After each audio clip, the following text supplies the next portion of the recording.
Welcome in, guys, and welcome back to the channel. It's good to see you again. I've been a bit MIA. Thank you for sticking around. I don't even know what to say to you guys anymore because I'm just like, yeah, I'm gonna like do A, B, C, D, and E because that is my plan. And then life. Go subscribe, comment, like, all the things. Push that content out. Get it up on people's recommended pages. I appreciate you. I'm sorry to the people that I've been letting down. I'm sorry for being MIA, and I'm sorry that, you know, the content has changed a bit from where it used to be. I'm gonna be honest, like, when COVID happened, I feel like that shit changed me as a fucking person, and I don't know that I will ever fucking go back to who I was before COVID. I remember COVID era, we all do. Lockdowns, like, empty shelves, panic, anger, politics, shit, honestly just shit, like a shitstorm.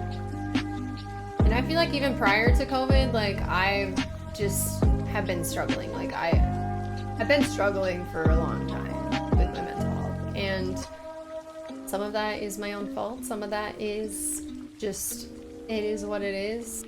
But like beyond like not taking care of my mental health, I think in the past I was pretty good at being able to just like do things to get me through the bad times, you know? I was able to just kind of push through by making content, by forcing myself to strain, by keeping myself as busy as possible so that I couldn't even think about how sad I was. Now I feel like I've gotten to a point where I've hit a wall with all the content, and I am so depressed and in my head lately that I'm just like, my content sucks, nobody gives a shit, I want to quit. And who even cares? Like, why am I here, basically? Prior to my current relationship, I was in a very toxic 6-year relationship with someone who constantly told me that the things that I was posting online nobody cared about. They were stupid, that the way I portrayed myself online was embarrassing. I'm keeping it very G-rated in terms of like the things that I was told and like fed for like 6 years of my life. And it is my own fault a little bit because I stayed, like I chose to stay with somebody who's tearing me down nonstop, and I thought, well, you know, if I'm just a better woman for him, like, it'll get better, you know? And that's just not how that works. My self-esteem and my, like, self-worth just crumbled, like, in that 6-year time span. I left that relationship, I was just, like, such a shell of a human being. Because I had like, I stripped all the parts of me that I loved about myself because somebody else told me that they were too much. So I would like shut them down and shut them down and shut them down, and to the point where I was just like a shell of a human. There was no emotion, there was no like reaction, there was no response, there was just like nothing. There was just like, I was living my life walking on eggshells trying to please another person, paired with a lot of other things that were going on. Like I had a very toxic, terrible roommate at the time, somebody who I considered like a really good friend, but learned kind of after the fact that I was just being used the entire time. I had an eating disorder at the same time. I was drinking like, not non-stop, but I was drinking more than usual. And like, if you guys know me now, like I don't drink at all anymore. Like in general, I'm not really like a booze person, an alcohol person. I really like the taste of alcohol. I don't really like being drunk. I don't really like anything that goes with alcohol. Like it's just never really been my thing. I'm drinking consistently just to drink. Like I know that it's just like me trying to like mask pain. A lot of things about myself that I never like noticed or like thought about before that I'm like very hyper aware now. Constantly like judging about myself or like noticing, wondering if other people are noticing or thinking about ridiculous things that people are probably like not even in the realm of their like thoughts because they're so minuscule, you know? These are things that are just like on my radar 24/7 all the time, like every day, and things that literally like drive me kind of insane sometimes. It kind of turned me into like a hermit when think of like social media and posting and being out there as a person, and I don't know, it kind of put me like in this place where I feel like nobody really cares about what I have to say. Like the worst part for me has been that I've definitely noticed when I do start to kind of like crawl back out of that shell and like back into like who I was and who I used to be, I start to kind of like come out and like be a little bit more myself and like open up. Something will like happen, or I'll like be triggered by something and crawl right back instantaneously into my hole. I oftentimes wonder why, personally, I feel like the experiences that I've gone through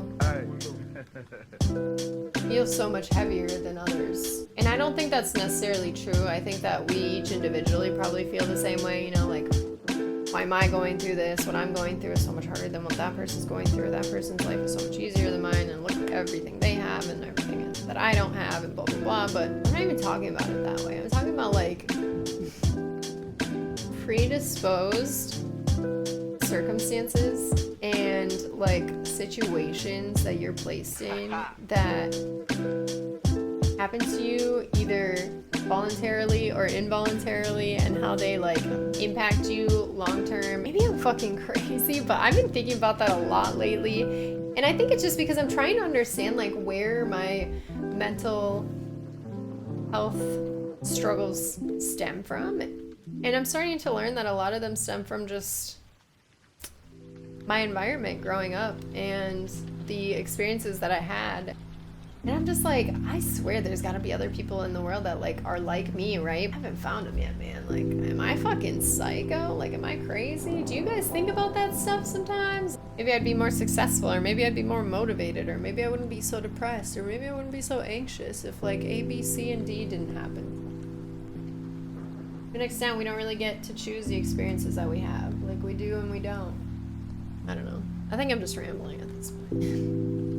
Anyways, I say all that to say that I am back. I'm trying. I'm doing my best to push out content, be here, be present, and be consistent, you know, because I know that consistency is what it's going to take for me to grow, and I do still want to grow. I want to push Twitch. I want to pump out content. I want to be where I was a year and a half ago.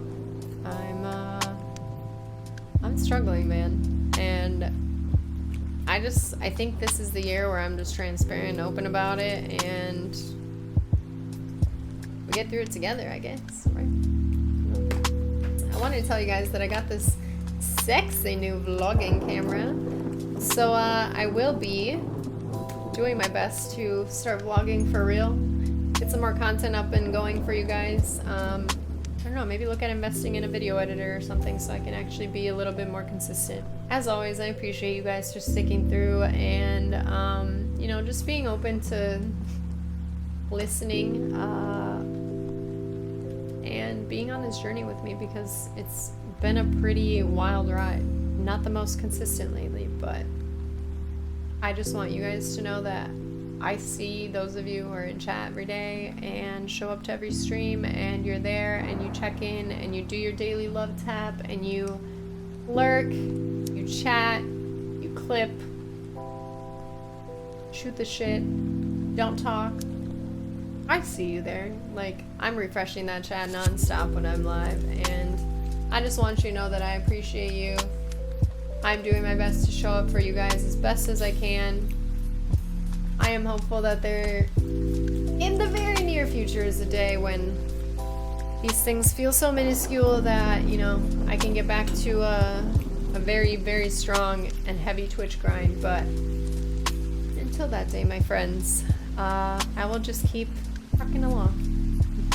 Just keep swimming, just keep swimming, just keep swimming, swimming, swimming. What do? We swim, swim, swim.